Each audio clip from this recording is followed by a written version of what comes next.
Welcome back to Cyber Bytes, the podcast. I'm your host, Stefan Foley. Today's guest is Andrew Luhrmann, and Andrew is the VP of Sales over at Clutch Security. And they are tackling one of the fastest growing problems in enterprise security today, non-human identities. In this episode, we get into Andrew's path to VP of Sales, what made Clutch the right bet, how he builds and hires world-class GTM teams, and whether AI should be a hiring filter or a leadership responsibility. Let's get into it. Andrew Luhrmann, yeah, great to have you on, who is the VP of Sales at Clutch Security. So great to have you on, dude. How are you? Yeah, appreciate the invite. It's good, 105 degrees in Vegas, nothing better. It's hot. Yeah, when did you get in? Yesterday. Okay, you've had a bit of time to acclimatize then. Yeah, I went to bed at like 10. I got a 4-month-old at home, so. It's nice for you, yeah, get a full night's sleep. Yeah, don't tell the missus. That's it. Well, look, the way I'm going to start this one is rewind the clock and just tell the audience a little bit more about your background and how it all started really for you. Sure, yeah. So I kind of had a little bit of a non-traditional start to tech, if you will. I was in hotel management ways back, so that's what my major was. And that job actually took me down to Philly. And so I had this, kind of pretty crappy job working at this hotel in Philadelphia. And I did that for like a year. And then, I signed an offer letter to go back to Boston. Yeah. Which I was excited about. My family was there, all this other stuff. And the GM at the time pulled the offer letter and said we don't have a replacement or whatever. And I just remember being furious, right? So I was pissed. And my role was really attending to business travel. So it was folks like Accenture or Comcast or these types of companies. And people were always in my ear anyways, being you got to get out of this, do something else. And so coincidentally, across the street was a company called FiberLink. And so that was mobile device management, kind of competed with AirWatch, Mobile Iron sort of stuff. And these guys kind of just helped me prep for the interview. And it's actually kind of a funny way I accepted the job. It was, I had an old Android and it didn't really work well. I wasn't making a ton of money back then. Don't worry, I have an iPhone now, blue text, but I was calling the VP, someone told me you got to negotiate, right? I was very green, right? I was okay, it's between 35 and 40 grand is what I wanted to get. And so I'm calling the VP of sales and I'm kind of pumping myself up and he doesn't pick up. The phone call goes straight to voicemail. I don't really have anything to say. And I tried to end it and the phone's just not working. And so then I hey Chad, it's Andrew Luhrmann, I'm going to accept the job. And that's how I kind of just panicked. Started it. Yeah, just panicked. And so that was inside sales kind of boiler room type setup. It was probably between 75 and 100 people between the ages of 20 and 40, and that was a ton of fun. I think that's a great way for people to start. I think I kind of miss a little bit of that office dynamic and learning through osmosis, and a little chip on my shoulder because they thought I was some hotel kid, and so that went well. And then I moved into an IBM portfolio role in IBM security, and most people don't realize, but they actually had a pretty big business, over $1 billion a year business. They had QRadar for SIEM, they had Guardium for database activity monitoring, they had AppScan, they had a big identity practice. And so that's kind of where I learned security and really started to love it. They put me on some specific non-ELA accounts, but they were still big accounts, so you weren't doing a lot of the bureaucracy stuff. And then I remember I almost left. So Mike Romack was a great leader there, and he I was scared to talk to him sort of deal, right? And he goes, are you running away or are you running towards something? And I was yeah, probably running away. And so he's just work for me for another 6 months. We'll find a good startup for you. And you can kind of point to a lot of places in your career where it's one decision, you'd be at a different spot, Sure. And so did that, and then through a mutual connection met Brandon Conley, who's a little bit of a legend in the space, was kind of redlocked to Palo and worked for him for years, just under 5 years, and was kind of an IC, and then moved into leadership, and then eventually VP of sales for the East, and then it was time to kind of put the big boy pants on, right? And I looked for a while, and met Ophir and Clutch, and this has probably been the most rewarding stop in my career so far. Yeah, love it. And we'll dive into the reasons behind picking Clutch later. But for those that don't know Clutch, what do Clutch do? Sure. So Clutch, I would say, is the leader in non-human identities and agentic security.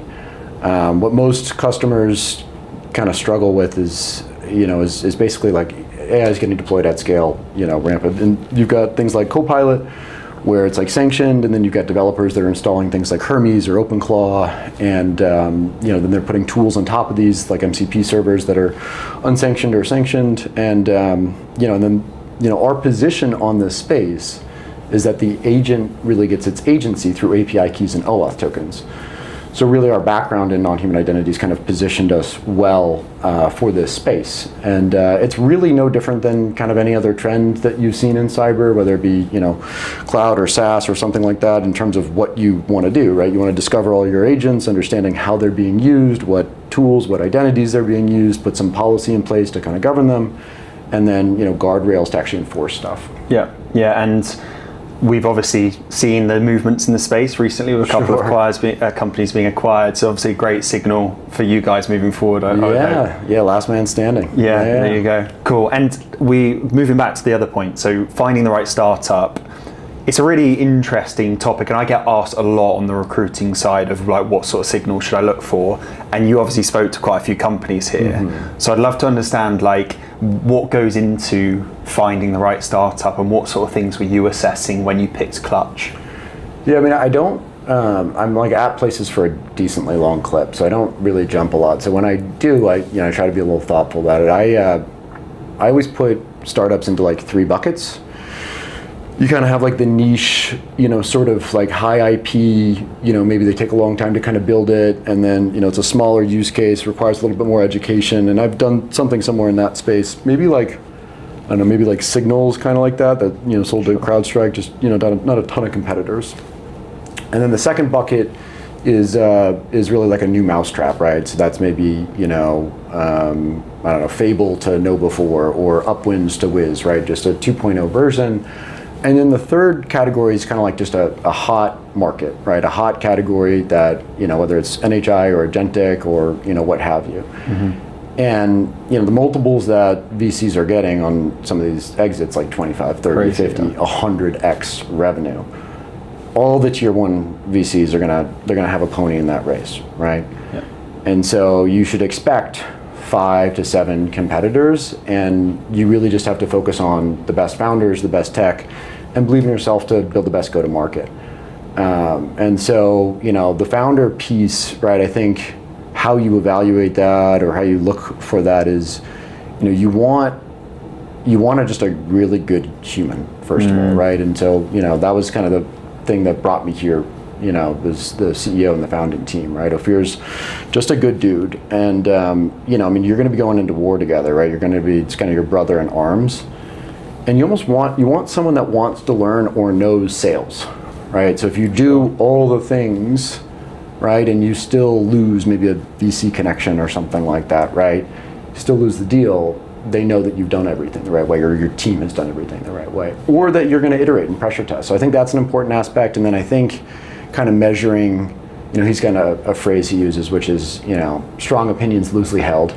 I don't know if they're like loosely held, I would say like they're bendable, right? Which I think is the right thing, right? But he's got a lot of conviction and knows when to kind of double down and not. And so there, in our space, there was kind of a way to govern agents, right? And it's like, we had a little bit of a contrarian view from some of the marketing or buzzwords that we've seen, and that, it's still early signals, but the signals are promising that we made the right decision to kind of double down with that. And so kind of knowing when to do those things. And then, on the tech side, you want to be able to kind of see if you can measure the dev team, like, and what they talk about in terms of architecture and stuff like that. So Tal, as VP of R&D here, is just like, you'd call him the 2-week man. It's like, everything's like 2 weeks, it's like, I need this build, it's like 2 weeks. All right. And then, I think on the CTO side, you can find a lot of really passionate, but maybe a little bold CTOs, and I think that can be good, but you want someone that can help sell, right? Yeah. And so he's got this kind of approachable genius approach to him where he makes, so I think like it's different for every startup, but I think that the founders are the most important. The tech is kind of, the second piece to that, and I think the easiest thing to do is just extend your network, right? Yeah. It's like, put your trusted circle in front of them. Yeah. And kind of be able to measure that. Yeah, and I think it's interesting, like specifically with Clutch, right?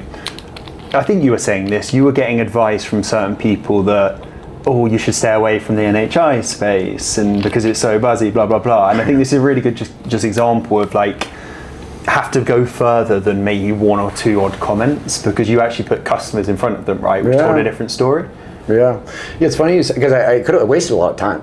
You know what I mean? Like, I looked at all these other ones and almost made some mistakes, but yeah, I was advised pretty heavily by people that I trust and are really strong people. Like, don't go to NHI. I even talked to like ex CROs of this space, and but then I just put like really big customers, and they were all like, massive problem. Service accounts and Active Directory have been a huge problem for 20 years, and it's going to get way worse with agentic. And I kind of liked, like back then, right, 2 years ago, we didn't know what AI security was going to be, right, or if agentic was going to be the thing, whatever, right. And so I wanted something that was tangential to it that ultimately ended up being the thing that we primarily do. Yeah. And so it's a lot of luck with this stuff too, right? Element of it. Yeah. But all good signals and great advice. And then a common question I get asked is from founders, probably seed Series A, that are looking to bring on a VP of sales.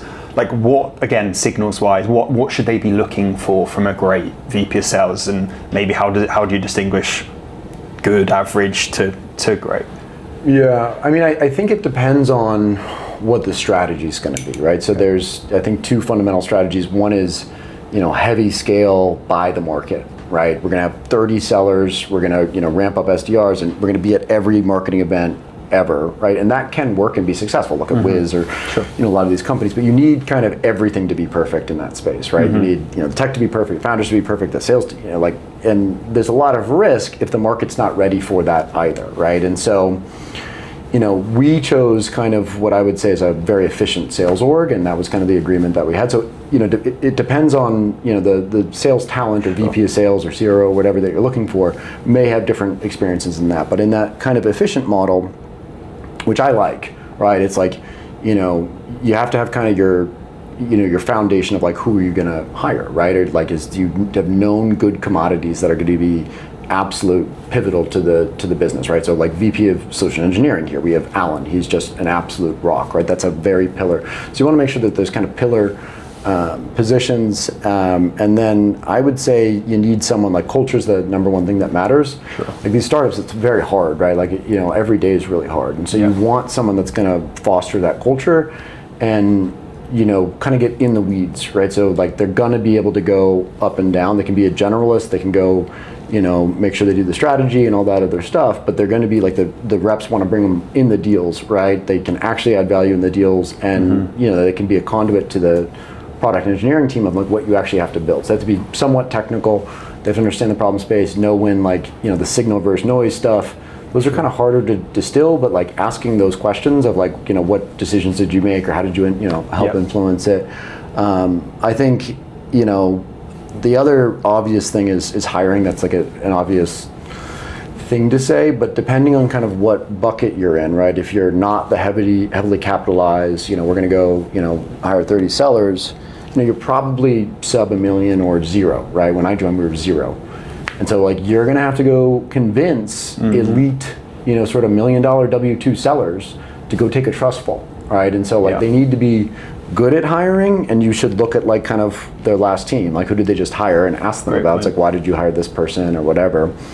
But they also have to have like a lot of conviction to be able to, like they have to be a good seller too, right? And so I think sometimes we kind of miss some of these fundamentals on that aspect. And then lastly, it's just kind of a jack of all trades, right? If you're going to be doing everything, do you know outbound? Do you know how to, run a SDR team, or can you get someone good to do that, right? Channel, have you, so it's kind of all those different areas. You just got to make sure they're a generalist. Great points. And on the hiring piece, like I think, in my opinion, probably one of your superpowers is like being a recruiter and hirer, because I know firsthand some of the people that you've hired at Clutch who are $1 million W2s, they're like killer sales reps. So let's talk about that. How do you approach the hiring piece, and what do you look for there when you're looking at reps? Yeah, I mean, I love the team. They're all, it's a great group. I think one is kind of patience, right? Like you have to make sure you kind of get the right folks. And so, from a hiring perspective, I look at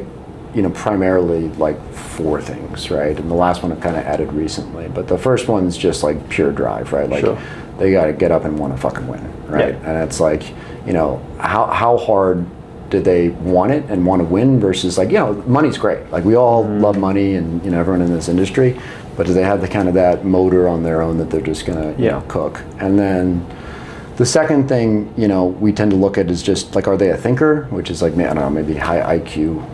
But like, it sounds odd, but like, are they a really smart person, right? Where they like, you can learn from them and they're going to kind of raise the rest of the team and they're going to think dynamically and be strategic and, the way they, kind of ask questions or frame the actual sales process.